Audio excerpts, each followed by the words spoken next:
اس دوران یکم اور 2 ہجری میں کئی اہم واقعات پیش آئے، ان میں سے کچھ اس طرح ہیں۔ اسی دوران میں قبلے کی تبدیلی کا حکم آیا۔ مکہ مکرمہ سے ہجرت کر کے مدینہ منورہ آنے کے بعد 16 یا 17 ماہ تک مسلمان بیت المقدس کی طرف رخ کر کے نماز پڑھتے رہے۔ اب حکم آیا کہ خانہ کعبہ یعنی مسجد الحرام کی طرف منہ کر کے نماز ادا کی جائے۔ اسی سال میں رمضان المبارک کے روزے رکھنے اور زکوٰۃ ادا کرنے کے احکام نازل ہوئے۔ پھر عیدین کی نماز اور صدقۃ الفطر کا حکم دیا گیا۔ اسی سال میں پہلی عید الفطر اور پہلی عید الاضحیٰ پڑھی گئی۔ اسی سال نبی کریم صلی اللہ علیہ وسلم نے اپنی پیاری بیٹی سیدہ فاطمہ رضی اللہ عنہا کی شادی سیدنا علی رضی اللہ عنہ سے کی۔ سب سے بڑھ کر یہ کہ اسی سال میں مسلمانوں پر حکم الہی سے جہاد فرض کیا گیا اور مسلمانوں کو اپنے دفاع کا حق دیا گیا۔ مکہ معظمہ میں صرف تبلیغ کا حکم تھا، اب اپنے تحفظ میں تلوار اٹھانے کا حکم آ گیا۔ چنانچہ سریوں اور غزوات کا آغاز ہوا۔ جن جنگوں میں آپ نے کسی صحابی کو امیر لشکر بنا کر بھیجا وہ سریہ کہلاتی ہے، اور جن جنگی مارکوں میں آپ خود امیر لشکر ہوئے وہ غزوہ کہلاتے ہیں۔ تاریخ اسلام میں غزوات کی تعداد 21 سے لے کر 27 تک بیان کی جاتی ہے، جبکہ سریوں کی تعداد اس سے کہیں زیادہ ہے۔ اس سال کے دوران کئی غزوات ہوئے، لیکن سب سے مشہور غزوہ بدر ہے۔ نبی کریم صلی اللہ علیہ وسلم جب ہجرت کر کے مدینہ منورہ پہنچے تو ان دنوں مدینے میں ایک نہایت دولت مند اور با اثر شخص عبداللہ بن ابی تھا۔ ہجرت سے پہلے انصار میں اس کا بہت اثر و رسوخ تھا۔ انصار اسے اپنا سردار بنانے والے تھے، بلکہ اس کی تاج پوشی کے لیے ایک تاج بنوا لیا گیا تھا۔ اسی دوران میں آپ صلی اللہ علیہ وسلم ہجرت کر کے مدینہ پہنچے اور انصار کے دونوں قبائل نے آپ کے ہاتھ پر بیعت کر لی، اور میثاق مدینہ کے ذریعے سے یہودیوں نے بھی آپ کی قیادت کو تسلیم کر لیا۔ اس سے عبداللہ بن ابی کی سرداری کے منصوبے دھرے کے دھرے رہ گئے۔ اس بنا پر اس نے آپ کی مخالفت پر کمر باندھ لی۔ ادھر مشرکین مکہ جو اسلام، مسلمانوں اور رسول اللہ صلی اللہ علیہ وسلم کی دشمنی میں جل بھن رہے تھے، انہوں نے عبداللہ بن ابی کو ایک دھمکی آمیز خط تحریر کیا۔ اس خط میں انہوں نے 2 ٹوک الفاظ میں لکھا: آپ لوگوں نے ہمارے صاحب کو پناہ دے رکھی ہے، اس لیے ہم اللہ کی قسم کھا کر کہتے ہیں یا تو آپ لوگ اس سے لڑائی کریں یا اسے نکال دیں، یا پھر ہم اپنی پوری جمعیت کے ساتھ آپ لوگوں پر چڑھائی کر کے آپ کے سارے جنگجوؤں کو قتل کر دیں گے اور آپ کی عورتوں کی حرمت پامال کر دیں گے۔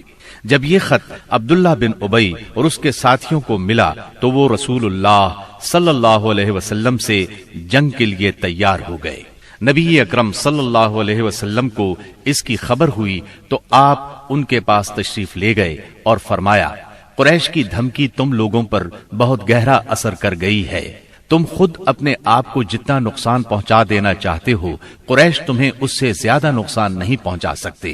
تم اپنے بیٹوں اور بھائیوں سے خود ہی لڑنا چاہتے ہو۔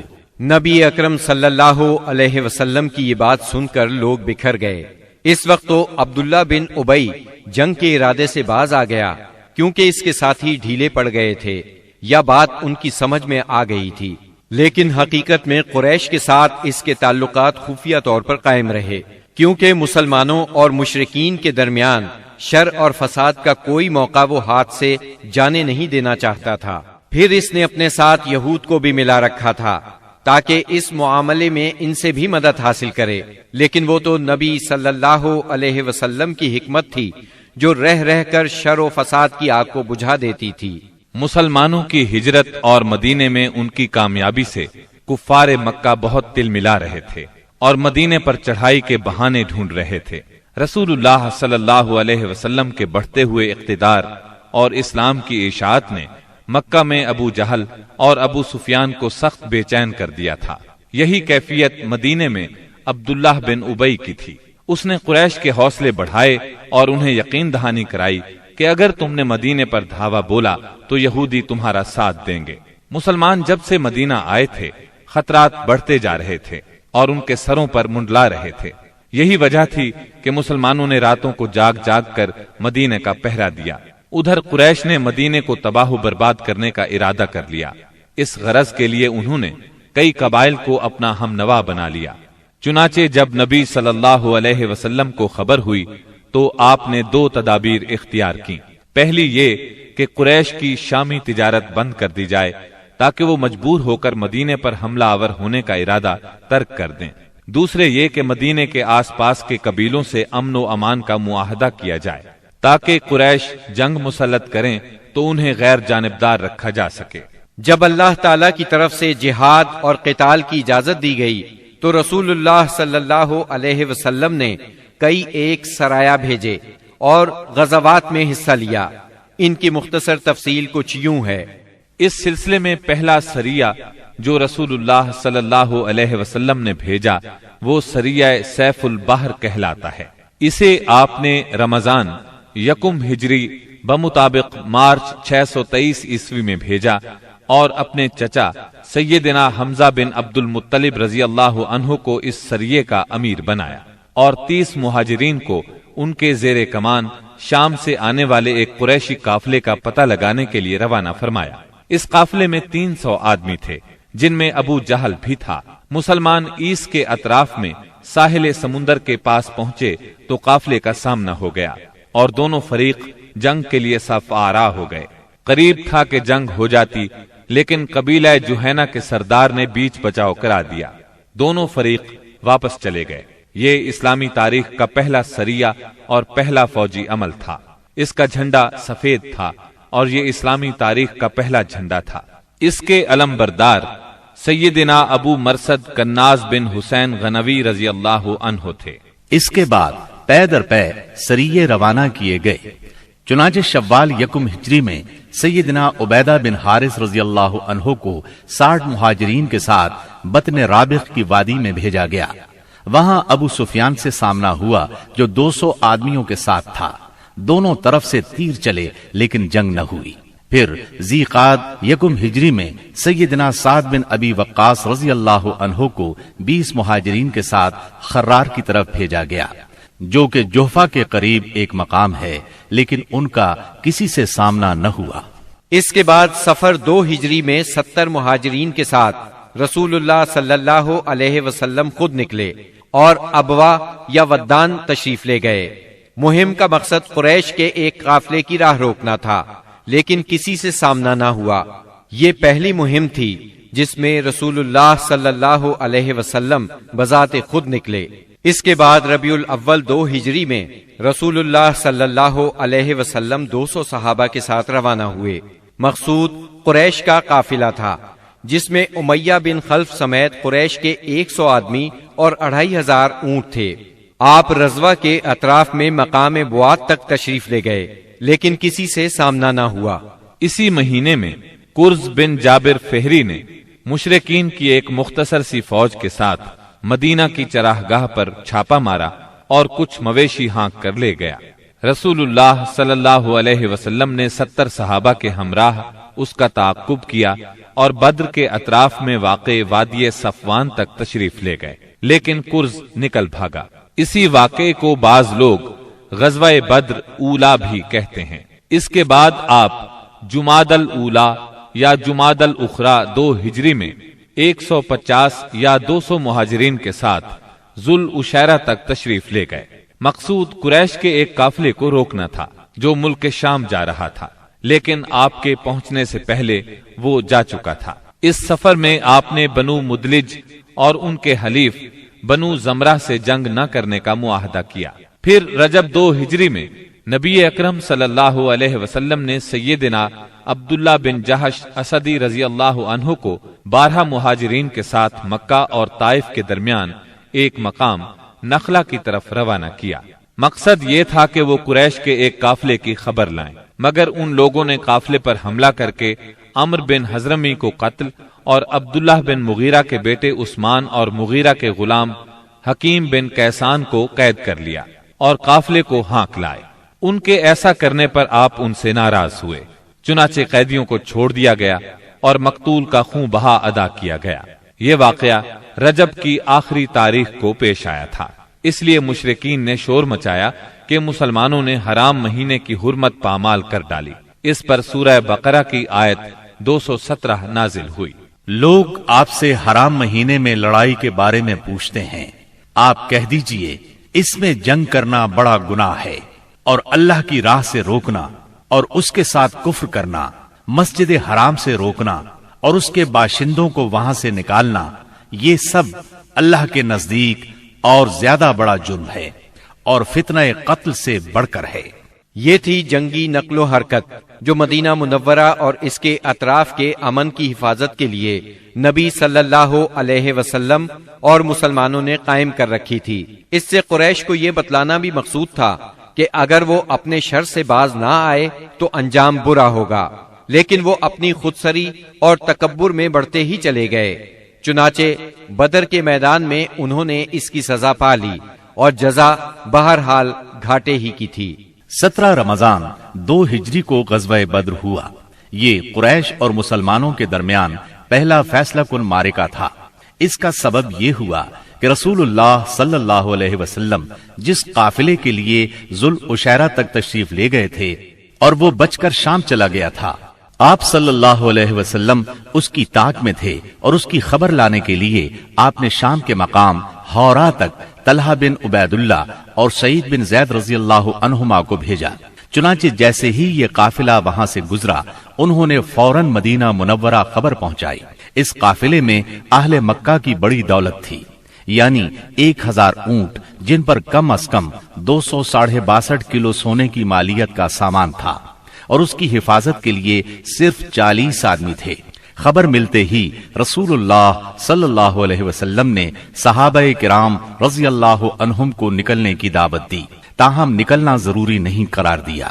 چنانچہ اس دعوت پر 313، 314 یا 317 صحابہ نے لبیک کہا۔ ان میں 82 یا 83 یا پھر 86 مہاجرین تھے اور بقیہ انصار، اور پھر انصار میں سے 61 قبیلہ اوس سے تھے اور 170 قبیلہ خزرج سے تھے۔ انہوں نے مکمل تیاری بھی نہیں کی تھی۔ سواری میں صرف 2 گھوڑے، ایک سیدنا زبیر بن عوام اور دوسرا سیدنا مقداد بن اسود کندی کے پاس تھا، اور 70 اونٹ تھے۔ 8 یا 12 رمضان المبارک 2 ہجری کو یہ مختصر فوج لے کر رسول اللہ صلی اللہ علیہ وسلم مدینہ منورہ سے نکلے تو بدر منزل مقصود تھی۔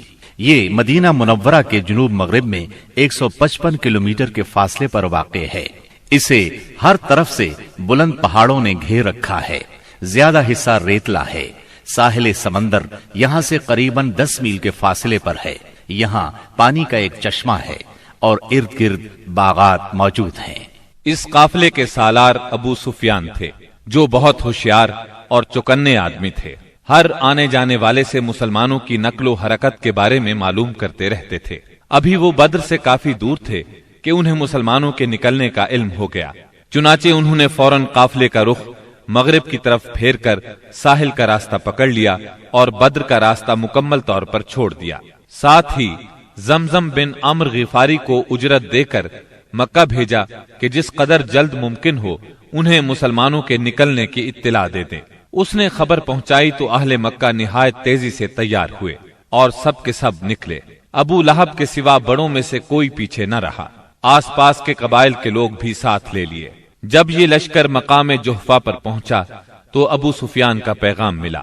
اس میں اس نے اپنے بچ نکلنے کی اطلاع دی تھی اور یہ مطالبہ کیا تھا کہ مکہ واپس پلٹ جائیں۔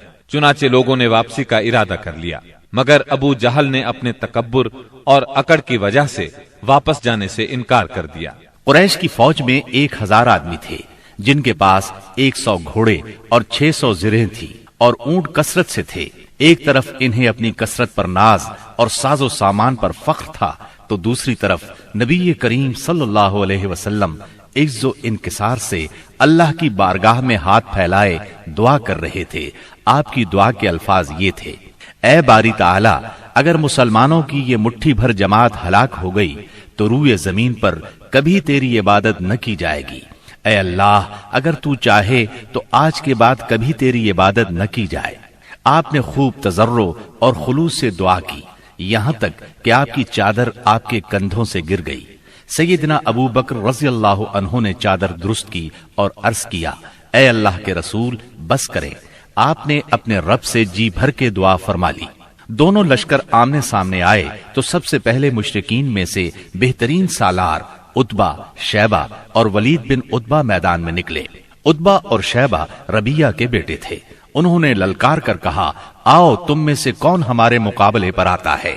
مقابلے کے لیے انصار کے 3 جوان نکلے، ایک اوف، دوسرے معوذ، یہ دونوں حارث کے بیٹے تھے، تیسرے عبداللہ بن رواحہ رضی اللہ عنہم۔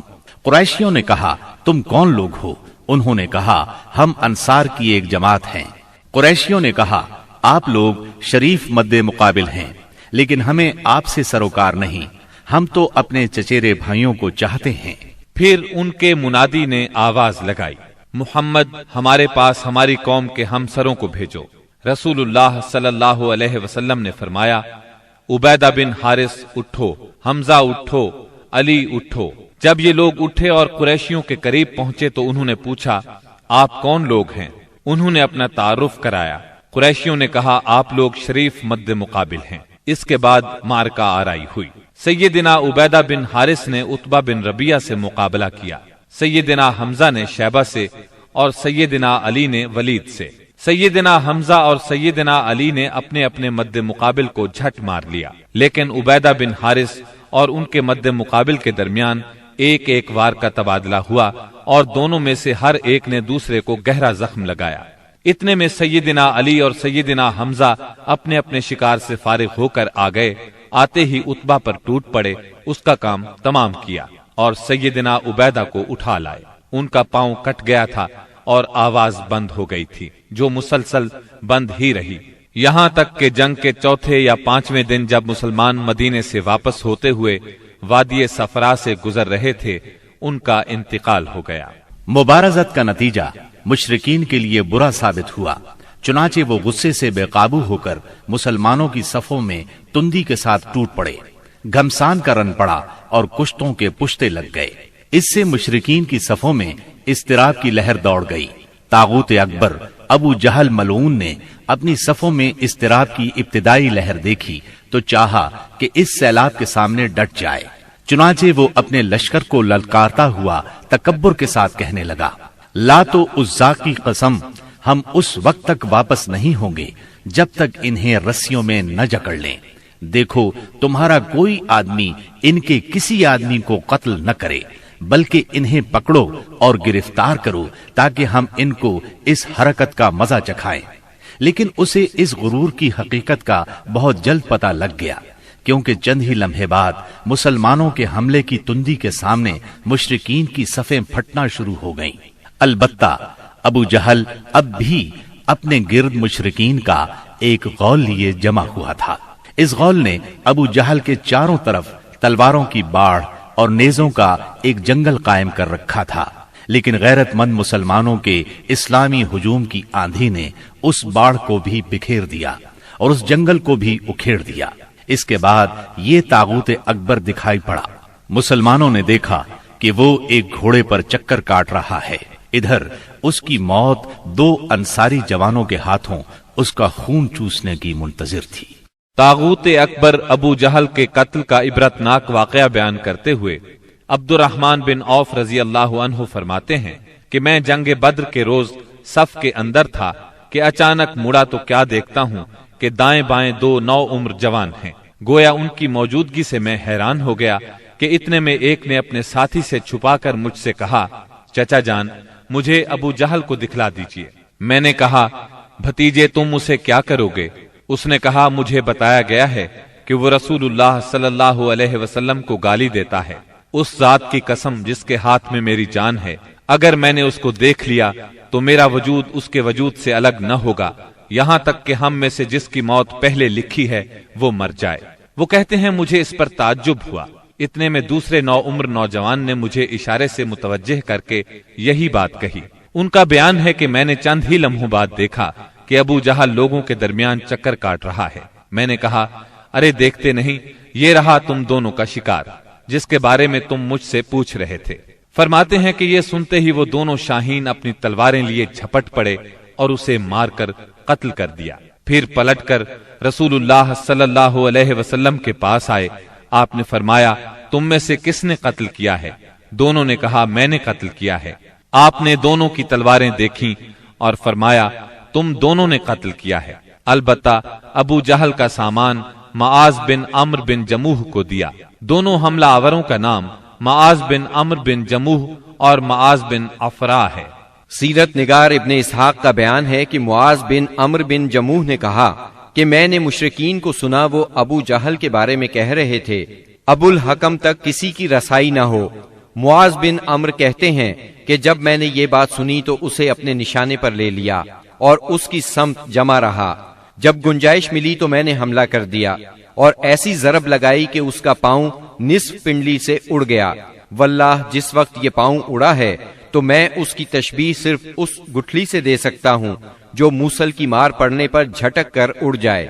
کہتے ہیں کہ ادھر میں نے ابو جہل کو مارا اور ادھر اس کے بیٹے اکرما نے میرے کندھے پر تلوار چلائی، جس سے میرا ہاتھ کٹ کر میرے بازو کے چمڑے سے لٹک گیا اور لڑائی میں مخل ہونے لگا۔ میں اسے اپنے ساتھ گھسیٹتے ہوئے سارا دن لڑا، لیکن جب وہ مجھے اذیت پہنچانے لگا تو میں نے اس پر اپنا پاؤں رکھا اور اسے زور سے کھینچ کر الگ کر دیا۔ اس کے بعد ابو جہل کے پاس معوذ بن افرا پہنچے، وہ زخمی تھا۔ انہوں نے اسے ایسی ضرب لگائی کہ وہ وہیں ڈھیر ہو گیا، صرف سانس آتی جاتی رہی۔ اس کے بعد معوذ بن افرا خود بھی لڑتے ہوئے شہید ہو گئے۔ جب معرکہ ختم ہو گیا تو رسول اللہ صلی اللہ علیہ وسلم نے فرمایا کون ہے جو دیکھے کہ ابو جہل کا انجام کیا ہوا؟ اس پر صحابہ کرام اس کی تلاش میں بکھر گئے۔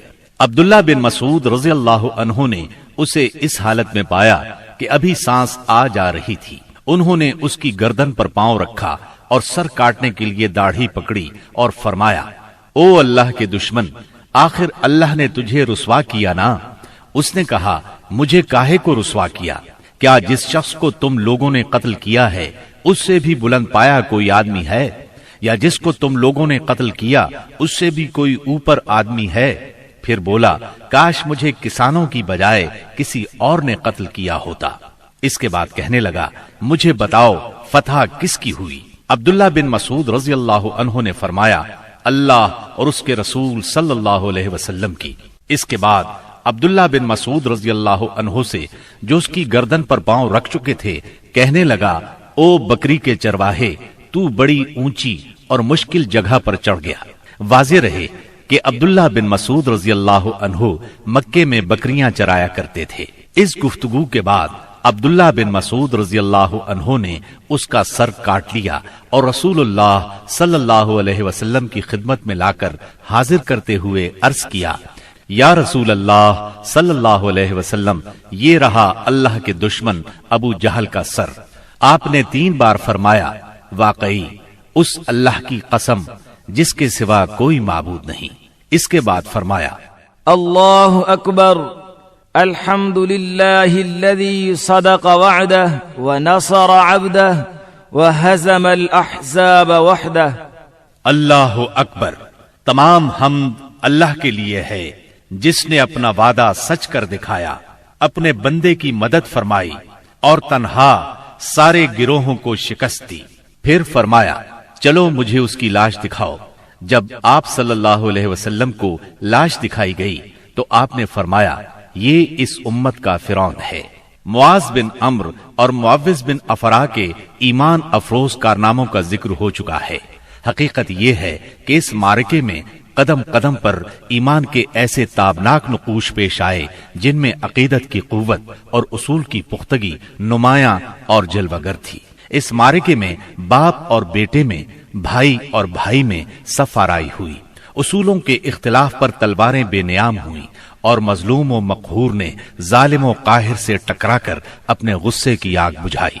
ابن عباس رضی اللہ عنہ سے روایت ہے کہ نبی صلی اللہ علیہ وسلم نے صحابہ کرام سے فرمایا مجھے معلوم ہے کہ بنو ہاشم وغیرہ کے کچھ لوگ زبردستی میدان جنگ میں لائے گئے ہیں، انہیں ہماری جنگ سے کوئی سروکار نہیں ہے، لہٰذا بنو ہاشم کا کوئی آدمی کسی کی زد میں آ جائے تو وہ قتل نہ کرے، اور ابو البختری بن ہشام کسی کی زد میں آ جائے تو وہ اسے قتل نہ کرے، اور عباس بن عبد المطلب کسی کی زد میں آ جائے تو وہ بھی انہیں قتل نہ کرے، کیونکہ وہ بالجبر لائے گئے ہیں۔ اس پر عتبہ کے صاحبزادے ابو حذیفہ رضی اللہ عنہ نے کہا، کیا ہم اپنے باپ بیٹوں، بھائیوں اور کنبے قبیلے کے لوگوں کو قتل کریں گے اور عباس کو چھوڑ دیں گے؟ اللہ کی قسم، اگر اس سے میری مٹ بھیڑ ہو گئی تو میں اسے تلوار کی لگام پہنا دوں گا۔ یہ خبر رسول اللہ صلی اللہ علیہ وسلم کو پہنچی تو آپ نے عمر بن خطاب رضی اللہ عنہ سے فرمایا، کیا رسول اللہ صلی اللہ علیہ وسلم کے چچا کے چہرے پر تلوار ماری جائے گی؟ عمر رضی اللہ عنہ نے کہا، یا رسول اللہ، مجھے چھوڑیے، میں تلوار سے اس شخص کی گردن اڑا دوں، کیونکہ اللہ کی قسم یہ شخص منافق ہو گیا ہے۔ بعد میں ابو حذیفہ رضی اللہ عنہ کہا کرتے تھے، اس دن میں نے جو بات کہہ دی تھی اس کی وجہ سے مجھے برابر خوف لگا رہتا ہے، صرف یہی صورت ہے کہ میری شہادت اس کا کفارہ بن جائے۔ اور بالآخر وہ یمامہ کی جنگ میں شہید ہو ہی گئے۔ ابو البختری کو قتل کرنے سے اس لیے منع کیا گیا تھا کہ مکے میں یہ شخص سب سے زیادہ رسول اللہ صلی اللہ علیہ وسلم کی ایذا رسانی سے اپنا ہاتھ روکے ہوئے تھا، آپ کو کسی قسم کی تکلیف نہ پہنچاتا تھا اور نہ اس کی طرف سے کوئی ناگوار بات سننے میں آتی تھی، اور یہ ان لوگوں میں سے تھا جنہوں نے بنی ہاشم اور بنی مطلب کے بائیکاٹ کا صحیفہ چاک کیا تھا۔ لیکن ان سب کے باوجود ابو البختری کو قتل کر دیا گیا۔ ہوا یہ کہ مجزر بن زیاد سے اس کی مد بھیڑ ہو گئی، اس کے ساتھ اس کا ایک اور ساتھی بھی تھا، دونوں ساتھ ساتھ لڑ رہے تھے۔ مجزر نے کہا، ابو البختری، رسول اللہ صلی اللہ علیہ وسلم نے ہمیں آپ کو قتل کرنے سے منع کیا ہے۔ اس نے کہا، اور میرا ساتھی؟ مجزر نے کہا، نہیں واللہ ہم آپ کے ساتھی کو نہیں چھوڑ سکتے۔ اس نے کہا، اللہ کی قسم، تب میں اور وہ دونوں مریں گے۔ اس کے بعد دونوں نے لڑائی شروع کر دی، مجزر نے مجبوراً اسے بھی قتل کر دیا۔ مکے کے اندر جاہلیت کے زمانے سے عبد الرحمن بن عوف رضی اللہ عنہ اور امیہ بن خلف میں باہم دوستی تھی۔ جنگ بدر کے روز امیہ اپنے لڑکے علی کا ہاتھ پکڑے کھڑا تھا کہ اتنے میں ادھر سے عبد الرحمن بن عوف کا گزر ہوا۔ وہ دشمن سے کچھ زرہیں چھین کر لادے لیے جا رہے تھے۔ امیہ نے انہیں دیکھ کر کہا، کیا تمہیں میری ضرورت ہے؟ میں تمہاری ان زرہوں سے بہتر ہوں۔ آج جیسا منظر تو میں نے دیکھا ہی نہیں۔ کیا تمہیں دودھ کی حاجت نہیں؟ مطلب یہ تھا کہ جو مجھے قید کرے گا میں اسے فدیے میں خوب ددھیل اونٹنیاں دوں گا۔ یہ سن کر عبد الرحمن بن عوف رضی اللہ عنہ نے زرہیں پھینک دی اور دونوں کو گرفتار کر کے آگے بڑھے۔ عبد الرحمن بن عوف رضی اللہ عنہ کہتے ہیں کہ میں امیہ اور اس کے بیٹے کے درمیان چل رہا تھا کہ امیہ نے پوچھا، آپ لوگوں میں کون سا آدمی تھا جو اپنے سینے پر شتر مرغ کا پر لگائے ہوئے تھا؟ میں نے کہا، وہ حمزہ بن عبد المطلب رضی اللہ عنہ تھے۔ امیہ نے کہا، یہی شخص ہے جس نے ہمارے اندر تباہی مچا رکھی تھی۔ سیدنا عبد الرحمن رضی اللہ عنہ کہتے ہیں کہ واللہ میں ان دونوں کو لیے جا رہا تھا کہ اچانک بلال رضی اللہ عنہ نے امیہ کو میرے ساتھ دیکھ لیا تو انہوں نے کہا، او ہو، کفار کا سرغنہ امیہ بن خلف، اب یا تو میں بچوں گا یا یہ بچے گا۔ میں نے کہا، اے بلال رضی اللہ عنہ، یہ میرا قیدی ہے۔ انہوں نے کہا، اب یا تو میں رہوں گا یا یہ رہے گا۔ پھر نہایت بلند آواز سے پکارا، اے اللہ کے مددگارو، یہ رہا کفار کا سرغنہ امیہ بن خلف، اب یا تو میں رہوں گا یا یہ رہے گا۔ عبد الرحمن بن عوف رضی اللہ عنہ کہتے ہیں کہ اتنے میں لوگوں نے ہمیں گھیرے میں لے لیا۔ میں ان کا بچاؤ کر رہا تھا مگر ایک آدمی نے تلوار سے اس کے بیٹے کے پاؤں پر ضرب لگائی اور وہ وہیں گر گیا۔ ادھر امیہ نے اتنے زور سے چیخ ماری کہ میں نے ویسی چیخ کبھی سنی ہی نہ تھی۔ میں نے کہا، نکل بھاگو، مگر آج بھاگنے کی گنجائش نہیں، اللہ کی قسم میں تمہارے کچھ کام نہیں آ سکتا۔ عبد الرحمن رضی اللہ عنہ فرماتے ہیں کہ لوگوں نے اپنی تلواروں سے ان دونوں کو کاٹ کر ان کا کام تمام کر دیا۔ اس کے بعد عبد الرحمن بن عوف رضی اللہ عنہ کہا کرتے تھے، اللہ بلال رضی اللہ عنہ پر رحم کرے، میری زرہیں بھی گئیں اور میرے قیدی کے بارے میں مجھے تڑپا بھی دیا۔ سیدنا عمر بن خطاب رضی اللہ عنہ نے اپنے ماموں عاص بن ہشام بن مغیرہ کو قتل کیا۔ سیدنا ابو بکر صدیق رضی اللہ عنہ نے اپنے بیٹے عبد الرحمن کو جو اس وقت مشرکین کے ہمراہ تھے پکار کر کہا، او خبیث، میرا مال کہاں ہے؟ عبد الرحمن نے جواب میں ایک شعر کہا جس کا ترجمہ یوں ہے، ہتھیار، تیز رو گھوڑے اور اس تلوار کے سوا کچھ باقی نہیں جو بڑھاپے کی گمراہی کا خاتمہ کرتی ہے۔ جس وقت مسلمانوں نے مشرکین کی گرفتاری شروع کی، رسول اللہ صلی اللہ علیہ وسلم چھپر میں تشریف فرما تھے اور سعد بن معاذ رضی اللہ عنہ تلوار حمائل کیے دروازے پر پہرا دے رہے تھے۔ رسول اللہ صلی اللہ علیہ وسلم نے دیکھا کہ سعد رضی اللہ عنہ کے چہرے پر لوگوں کی اس حرکت کا ناگوار اثر پڑ رہا ہے۔ آپ نے فرمایا، اے سعد، ایسا محسوس ہوتا ہے کہ تم کو مسلمانوں کا یہ کام ناگوار ہے۔ انہوں نے کہا، جی ہاں، اللہ کی قسم، اے اللہ کے رسول، یہ اہل شرک کے ساتھ پہلا معرکہ ہے جس کا موقع اللہ نے ہمیں فراہم کیا ہے، اس لیے اہل شرک کو باقی چھوڑنے کی بجائے مجھے یہ بات زیادہ پسند ہے کہ انہیں خوب قتل کیا جائے اور اچھی طرح کچل دیا جائے۔ اس جنگ میں عکاشہ بن محسن اسدی رضی اللہ عنہ کی تلوار ٹوٹ گئی۔ وہ رسول اللہ صلی اللہ علیہ وسلم کی خدمت میں حاضر ہوئے۔ آپ نے انہیں ایک چھڑی تھما دی اور فرمایا، عکاشہ، اسی سے لڑائی کرو۔ عکاشہ نے اسے رسول اللہ صلی اللہ علیہ وسلم سے لے کر ہلایا تو وہ ایک لمبی، مضبوط اور چمچم کرتی ہوئی سفید تلوار میں تبدیل ہو گئی۔ پھر انہوں نے اسی سے لڑائی کی یہاں تک کہ اللہ نے مسلمانوں کو فتح نصیب فرمائی۔ اس تلوار کا نام اون یعنی مدد رکھا گیا تھا۔ یہ تلوار مستقلاً عکاشہ رضی اللہ عنہ کے پاس رہی اور وہ اسی کو لڑائیوں میں استعمال کرتے رہے، یہاں تک کہ دور صدیقی میں مرتدین کے خلاف جنگ کرتے ہوئے شہید ہو گئے۔ اس وقت بھی یہ تلوار ان کے پاس ہی تھی۔ خاتمہ جنگ کے بعد مصعب بن عمیر ابدری رضی اللہ عنہ اپنے بھائی ابو عزیز عمیر ابدری کے پاس سے گزرے۔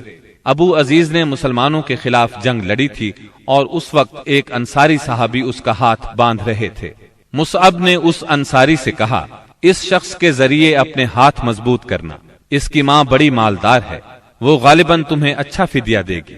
اس پر ابو عزیز نے اپنے بھائی مصعب رضی اللہ عنہ سے کہا، کیا میرے بارے میں تمہاری یہی وصیت ہے؟ مصعب رضی اللہ عنہ نے فرمایا، ہاں، تمہاری بجائے یہ انصاری میرا بھائی ہے۔ جب مشرکین کی لاشوں کو کنویں میں ڈالنے کا حکم دیا گیا اور عتبہ بن ربیعہ کو کنویں کی طرف گھسیٹ کر لے جایا جانے لگا تو رسول اللہ صلی اللہ علیہ وسلم نے اس کے صاحبزادے ابو حذیفہ رضی اللہ عنہ کے چہرے پر نظر ڈالی، دیکھا تو غمزدہ تھے، چہرہ بدلا ہوا تھا۔ آپ صلی اللہ علیہ وسلم نے فرمایا، ابو حذیفہ، غالباً اپنے والد کے سلسلے میں تمہارے دل کے اندر کچھ احساسات ہیں۔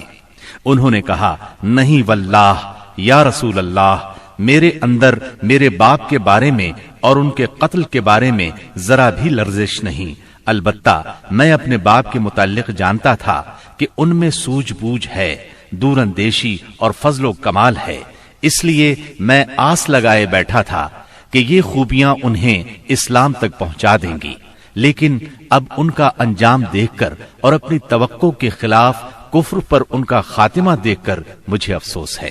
اس پر رسول اللہ صلی اللہ علیہ وسلم نے سیدنا ابو حذیفہ رضی اللہ عنہ کے حق میں دعائے خیر فرمائی اور ان سے بھلی بات کہی۔ آخرکار اسلام نے کفر پر فتح پائی۔ اس غزوہ بدر میں قریش کا سردار ابو جہل بھی مارا گیا۔ یہ وہی ابو جہل تھا جس نے نبی کریم صلی اللہ علیہ وسلم اور مسلمانوں پر ظلم و ستم کے پہاڑ توڑے تھے۔ 70 کافر موت کے گھاٹ اترے، 70 ہی گرفتار ہوئے، باقی دم دبا کر بھاگ نکلے۔ مسلمانوں میں صرف 14 شہید ہوئے، ان میں 6 مہاجر اور 8 انصاری تھے۔ اس جنگ نے اسلام کے دشمنوں کی طاقت کا جنازہ نکال دیا، ان کا بھرم کھل گیا اور ان کا غرور خاک میں مل گیا۔ جب رسول اللہ صلی اللہ علیہ وسلم مدینہ پہنچ چکے تو آپ نے قیدیوں کے بارے میں مشورہ کیا۔ سیدنا ابو بکر نے فدیہ لینے کی رائے دی، جبکہ سیدنا عمر کی رائے یہ تھی کہ انہیں قتل کر دیا جائے۔ انہوں نے فرمایا، میرا قریبی میرے حوالے کریں اور میں اسے قتل کروں۔ عقیل بن ابی طالب سیدنا علی کے حوالے کریں، وہ اس کی گردن کو اڑائیں، یہاں تک کہ اللہ کو معلوم ہو جائے کہ ہمارے دلوں میں مشرکین کے لیے کوئی نرم گوشہ نہیں ہے اور یہ حضرات مشرکین کے ائمہ اور قائدین ہیں۔